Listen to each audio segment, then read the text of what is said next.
I actually have a message from Carlos Cestero, and apologies if I say it wrong, Carlos.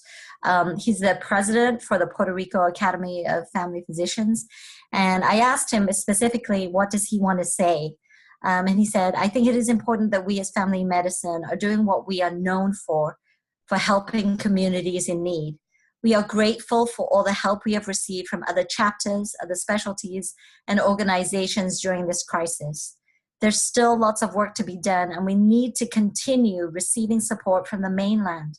For such a short time to prepare, we as an academy have accomplished a lot.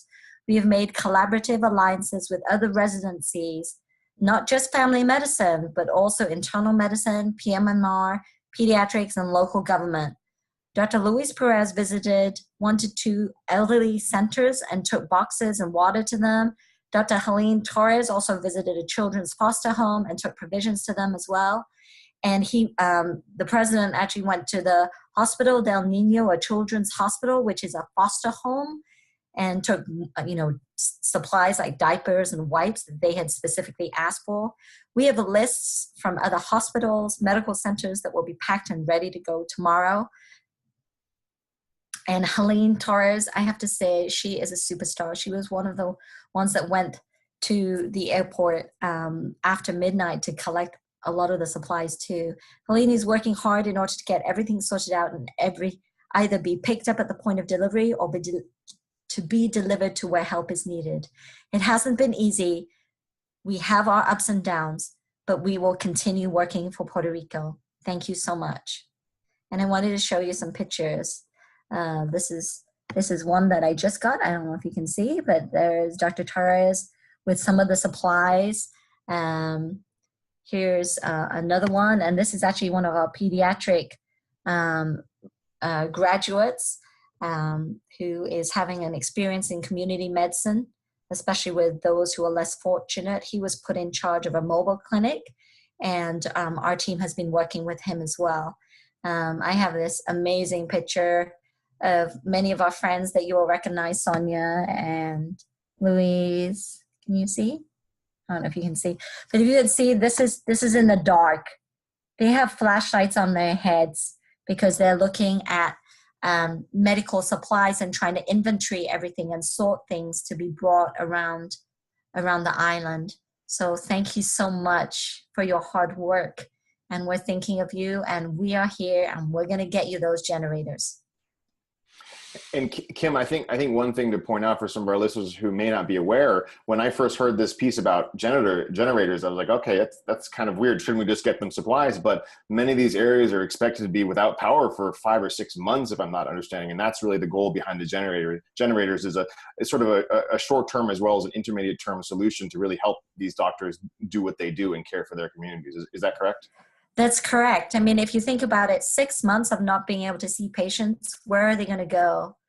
A lot of them are going to go to the ER, right? Or they're not going to get seen at all. And we need to keep continuing to take care. And they can serve as beacons in their communities.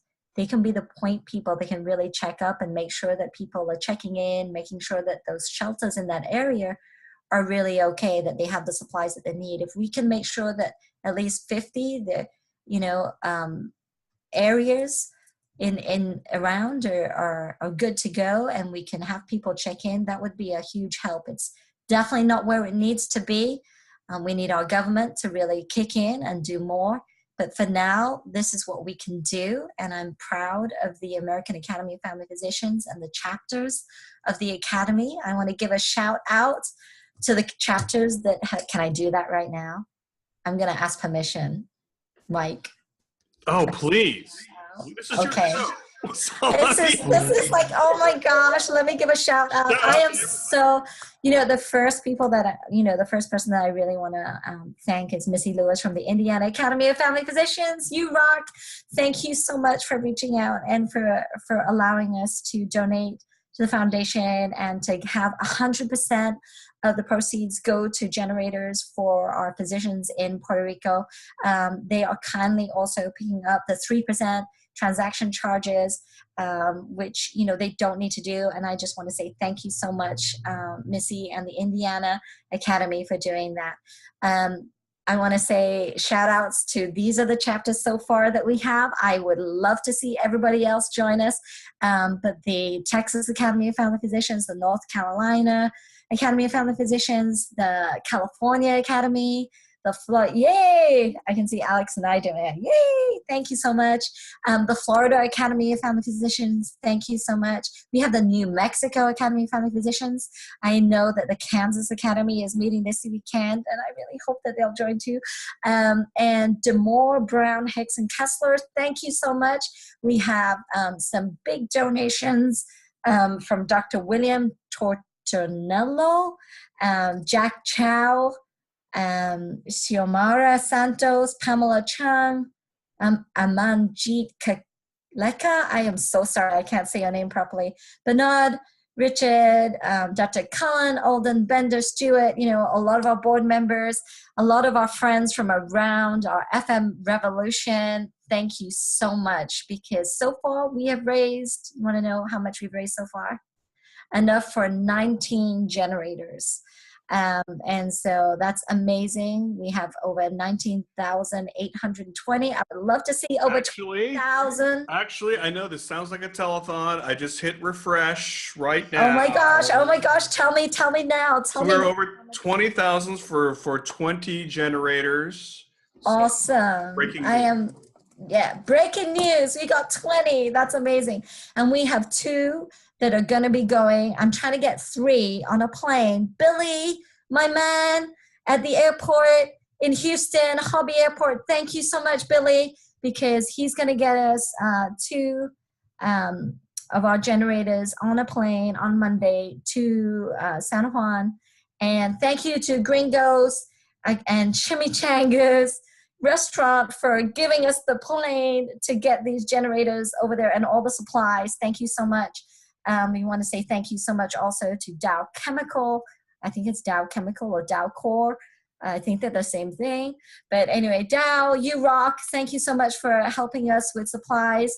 And I know that we're trying to get Delta and lots of other airplanes involved to help us get supplies to our doctors. So thank you so much. And a big shout out also to Costco.